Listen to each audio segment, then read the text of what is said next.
2007, the same up to 2012, and this is a van Ford E350 with a 5.4 liter engine, automatic transmission.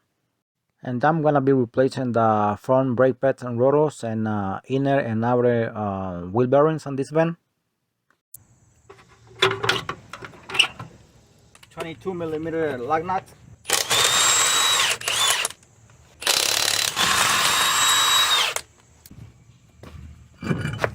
I'm gonna remove this cap here.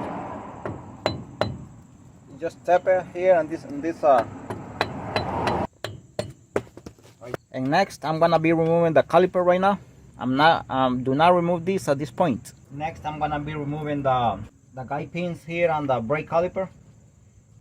This is a T45. Not bad.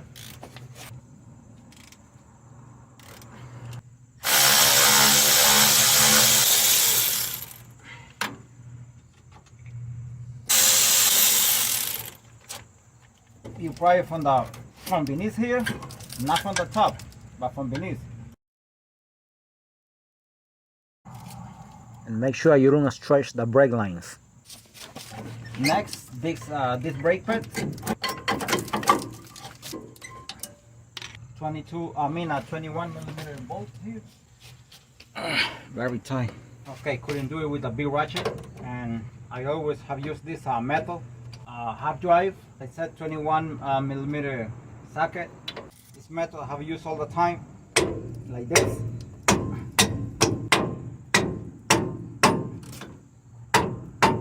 Only thing is, you damage the handle here. I don't want to damage the handle, but I have no other choice.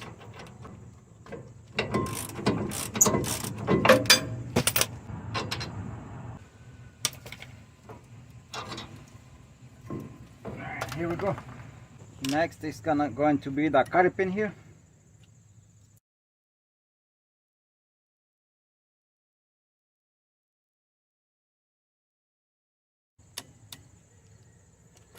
Next is the nut retainer, and next is the spindle nut here. This is called the spindle nut. This is a 27. Oops, see? Yeah, I got it out with my hand. That's how it's supposed to be. I did not use any impact gun or ratchet, anything like that. Just the way you saw it here, that's the way I took it out with my hands. Okay, next, this washer. This is a washer. It has a side. See the flat side here on top and the flat side here. There is a flat side here, so you only can fit it that way. And next is the bearing. This is the outer bearing here. Like this. It goes only one way. And then this is the shelf here. The other bearing here is a shelf. I bought a new rotor, and the new one is bringing this too. I'll show you how it goes. And next is this thing here, and this is the ABS sensor here. It's a good chance. It's a good opportunity to give it a good clean. That's good. This is the inner bearing here. I'm gonna be removing the seal.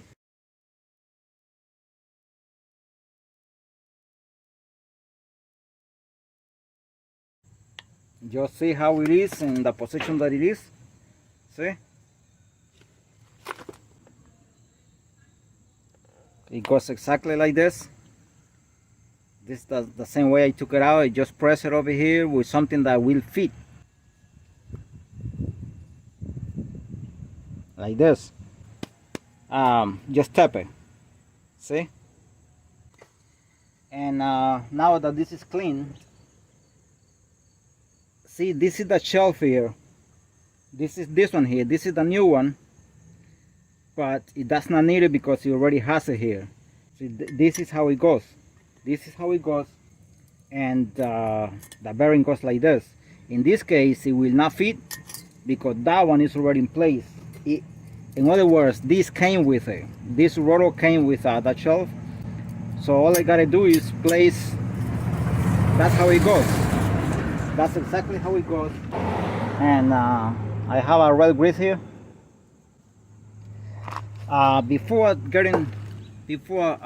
See this line here, this has a line. if you're gonna put the shelf, you have to use something similar like this. This one fits exactly, it has to be a little bit loose.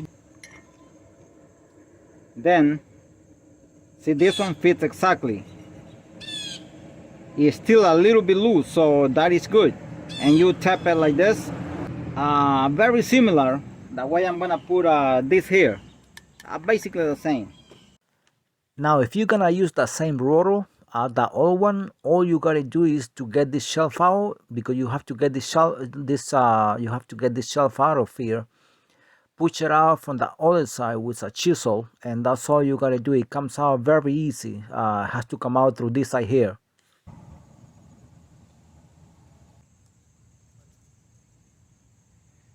And I always like to push the grease and the openings here.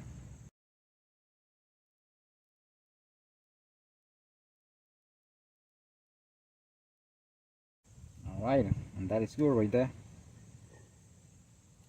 Make sure it's well seated. Don't worry, it goes only one way, it doesn't fit two ways. So okay, here comes the seal.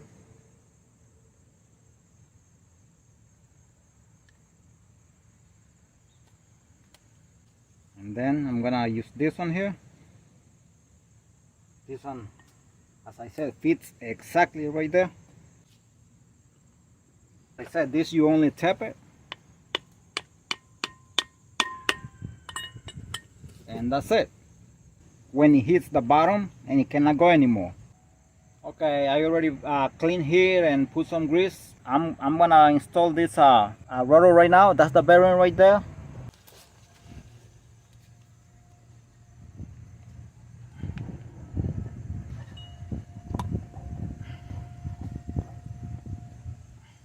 Alright.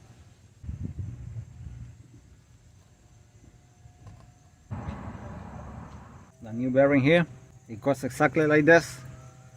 This is the wider side. The wider side is always facing out like this. It will not fit another way anyway.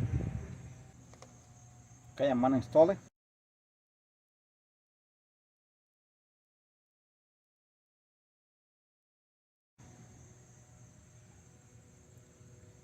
And for this, you have to kind of move this right there. You have to wiggle the rotor.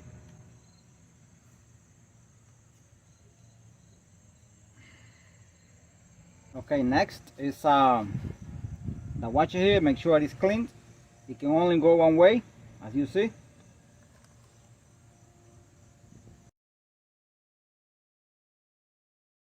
Now here comes the procedure on how to tighten. This is the nut here. I'm gonna clean it right there. I don't want any debris or gouge here. I want this to go inside smoothly by hand. Right there. Just tighten it by hand right now. The torque wrench here, I have set up to 30 pounds. Again, this is 27mm nut, and this is what's gonna happen. I'm gonna be tightening this to 30 pounds, 30 foot-pounds.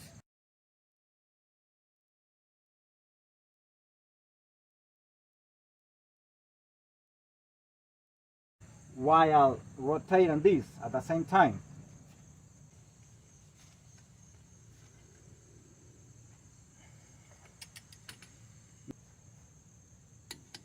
Alright, that's it. Now, I'm gonna do it a little bit more here.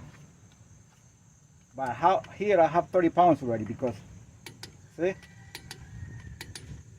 Hopefully the camera can hear the click on the torque wrench. I made that mark right there because I'm gonna lose it 2 turns. 2 turns.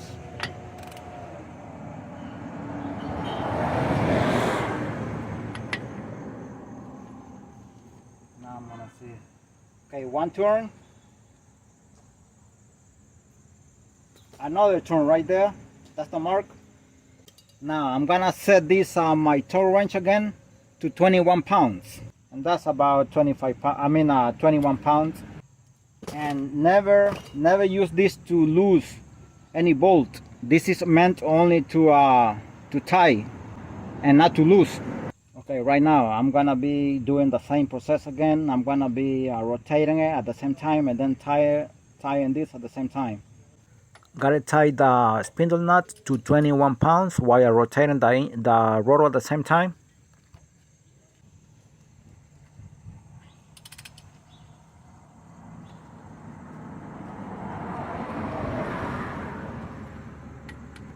All right.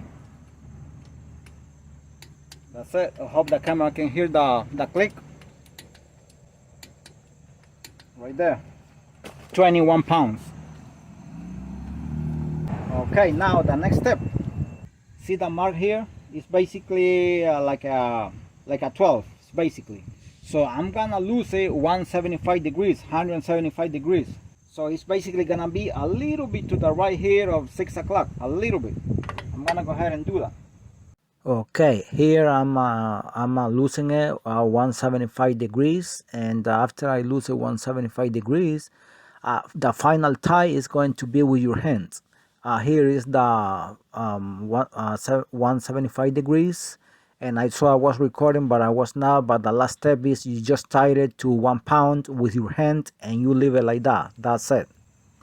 The nut retainer here, and the carry pin here.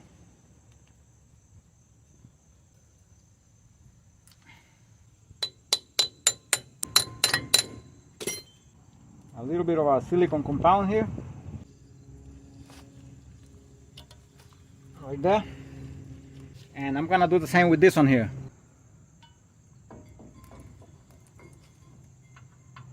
Any seals right here.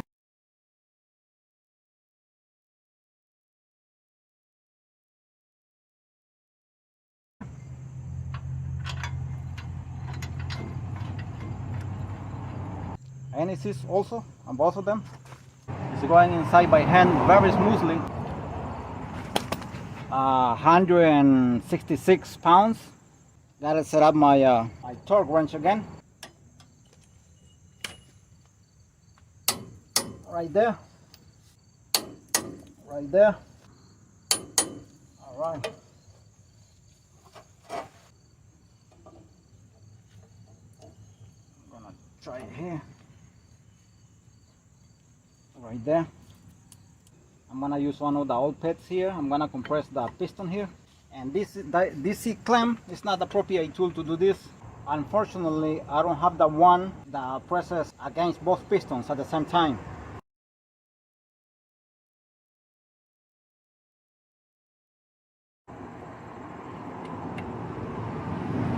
Okay, and right now I'm gonna see if I can install it right now. And you have to you have to put it from here first, here, and sit on this side here. Let's see, I hope it fits. That's what I'm hoping. Like this, you fit it on top, the guide pins bolts. Okay, I'm gonna put 23 pounds, full pounds on these ones, and the guide pins bolts.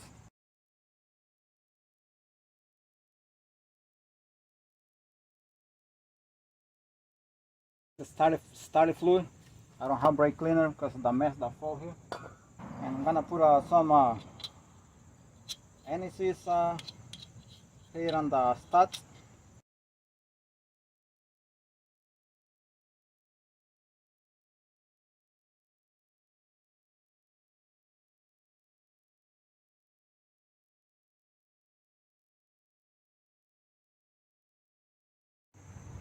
Okay, and I'm done here, and the last thing I'm gonna do is I'm gonna turn on the car. This is a man. I'm gonna turn it on right there, and with the car running, then I'm gonna come here and I'm gonna press the brake a few times.